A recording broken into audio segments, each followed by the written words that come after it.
What's up, everybody? Welcome to Breaking Bats, presented to you by Not For Long Media. I am your host, Brian O'Grady, and with me, as always, my co-host, Justin Ayers. JA, we got a different episode today. What's going on, dude? I'm good. Yeah, I didn't come prepared with an episode number because as Dave Portnoy would say, we have to have an emergency press conference. So it'd be an emergency pod. It's a little bit different today. We have some podcast news to talk about. We have some long-term planned news to talk about. And Brian has some awesome news to share about like his journey in his baseball career, which you guys have followed along with for the past year on Breaking Bats. You know, we've gone international last year. Brian has a new team for 2023. He will not be going back to Japan. The floor is yours, sir. Tell us about your plans and what's next for BOG. Yeah, so for everybody who didn't see it, I don't know if it was, I forget if it was a week or two ago. I will be going to play for the Hanwha Eagles of the KBO in Korea next season. So very excited about that. It's going to be another whole new experience. Uh, this will be the fifth different country I've played professional baseball in. Uh, United States, Japan, and then winter ball in Mexico and the Dominican Republic, and now Korea. So baseball has quite literally taken me all over the world, which is pretty wild. And also, this will be, as we like we were just talking about, JA, my 10th professional season, which is pretty nuts to think about too. Uh, Not too bad for a eighth round senior sign out of Rutgers University. So that's pretty cool. Um, yeah, I'm very excited. It's going to be different again, but my experience last year in Japan will definitely help me with this new experience. One cool thing too is, well, a few cool things. One, my teammate from Japan, Bert Smith, pitcher, uh, is coming with me to Korea too. So I'll have him that I already know, which is cool. And the third foreigner is a pitcher named Felix Pena, who I don't know, but I'm sure we'll get to know very well when I'm over there too. And then the other cool thing for me personally is our manager is Spanish, but lives in the United States, is American, has managed and coached over here for years and years. This will be his third season as a manager there. And I say that because it's, for me, having coaches that I can just actually communicate with is just huge, and just talk about whatever, my bat, just stupid stuff, to where, you're speaking the same language as somebody is just massive. And obviously, like I said, it'll be his third year there. So he already has some experiences over there. So he can help me out. And we do have another American coach on the staff, Daryl Kennedy. So that is really cool. That was one thing I think in Japan that hurt me, not because they didn't try or they weren't great people, but just the language barrier. And even my translator, Kobe, was awesome. But it's just not the same. And it's just hard, especially for me, because I'll just about after every bat, I'll be asking something typically. And I can't really do that in that, not being able to speak to somebody. So, really looking forward to it. There's a lot of other cool things. We start our spring training in Arizona, actually, which is pretty amazing too. So January 29th, I head out to Arizona, and we're there for basically all of February, before we actually go to Japan for a couple weeks, Okinawa, before we go to Korea, and finish out spring training. So that is the first update right there. I don't know what other questions you have for me to answer, JA. That was all I could think of off the top of my head. But what else is there? No, I mean, that was great. I didn't know about all the American coaches. I think that's, because I think sometimes, if people like Google Brian O'Grady and they look at maybe like the season and the numbers you had in Japan, they might go, okay. But like to paint a picture of like the human aspect of it and like not being able to like having the language barrier be a thing and like not having the ability like in America where you can just ask a question after every, at bat. I think people will definitely find that fascinating. I mean, I didn't know that. So that's really, really cool. For 2022 though, if we do go back for one second, like did you kind of like learn anything maybe about yourself or maybe about playing baseball or just like what did you take away from your time in Japan? Man, it was such a roller coaster of a season, as you know very well, because when we weren't recording, we were talking for about an hour beforehand about me, whatever was going on. But it was obviously such a new experience. I got to start with my wife was very pregnant when I left. Our first child was on the way, my daughter, and that was hard, just personally, and just a situation I never thought I would be, or I didn't envision that going that way. So that was hard from the start, but I felt good when I got there, and I played well right away. Um, like the first, I think I played in two minor league games in spring training, and they were like at the end of spring training, and I went with the big league team there, and I first game I don't think I got a hit, but I hit like smoked four balls. I'm like, all right, we're feeling pretty good, and then the next game I think I had three hits, and we're just off and running from there. Then it all started to kind of. My daughter was born in May, so I came back for 2 days for that, and that was a whole new weird emotional thing. Obviously, it was amazing, but like leaving again was a weird emotional thing for me, and it definitely bothered me for the rest of the year, to be totally honest. But that layoff, I had to quarantine going back. It was hard coming back and back into it again. So I started off slow, got hot again, and then it just kind of fell apart. And I think it was a combination of the mental stuff and my swing just slowly getting less and less efficient because of the difference in routines and things there. But you know, I showed up every day. I played just about every game. I was just grinding it out, and it just taught me more about my resiliency and just going out there and trying to play for my team. I love the guys there. I love my teammates. I still talk to them. They're great. The coaches were great. Um, it was just such a new experience, man. Like to stand out like that and just to be in a totally different place and culture was obviously something very new.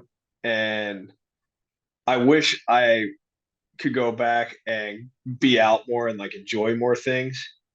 I just because I was tired and FaceTiming, just all the stuff. Like I didn't do a ton.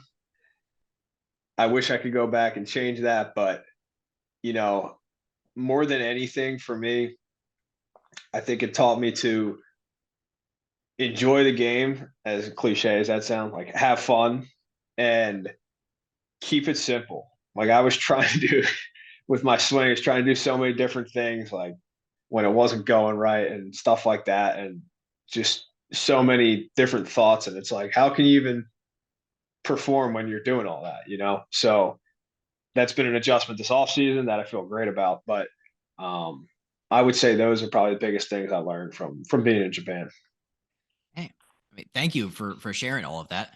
I was going back and looking at like some of the clips that we had made and just like, trying to like look back and maybe find like, some cool moments from your playing over there. Do you have like a favorite game or like favorite memory? Because I think that your two homer game was, I mean, that had to be up there. Two homer game. So I had two homer games, and they were both pretty memorable. The first one capped off um, my best week of the season, and I felt great. So that was a lot of fun. The second two homer game, I started the game off with a homer, and then I put us up late with another homer. That was a lot of fun. God, I would say aside from those two, I had a couple other big hits, but to the first game of the second half of the season, I'm sorry, there's two of them. The first game of the second half of the season, we were playing at SoftBank, who was like we were battling with for first place, and we were down 2-1, and Senga, the now Met pitcher, was pitching, and I hit an absolute bomb off on the tie of the game, and I think Yamakawa went back to back with me, or he might have hit one a few batters later. I can't remember, but we ended up winning like 3-2. So that was huge, and that kind of got us rolling for the second half. And then same thing, like a week later, we were playing them at our place and they put up 4 in the first. And we came back and put up 4. And I came up with 2 outs in the bottom of the first, run on first and third, and hit a 3-run homer that kind of blew it open. And that was pretty electric when that happened. And it was a good one. So those are probably my 2 favorite moments outside of that. That's great. Yeah, I mean, there was some like some cool moments that came out of that, and like following along on Twitter for all the entire season, like watching the highlights. And I got up at like 5 a.m. my time to watch a couple of your games, which is a different experience. There might be some people that are like only 5 a.m., but yeah, that's early for me. So that was commitment to the game to watch Brian, even though I couldn't understand the announcers and there was no translate button. It was fun. So we'll have to do that again. Is there a KBO version of able to watch on TV or on, like, I guess there is streaming, right? There's gotta be. I'm not sure yet. I will figure that out and we'll make sure we get that all updated because my family would be the same way. I think it's the same time difference. I could be wrong. Was it But 13, we'll figure all that 13 out. hours more or whatever? Yeah. Yeah, something like that was interesting trying to coordinate that.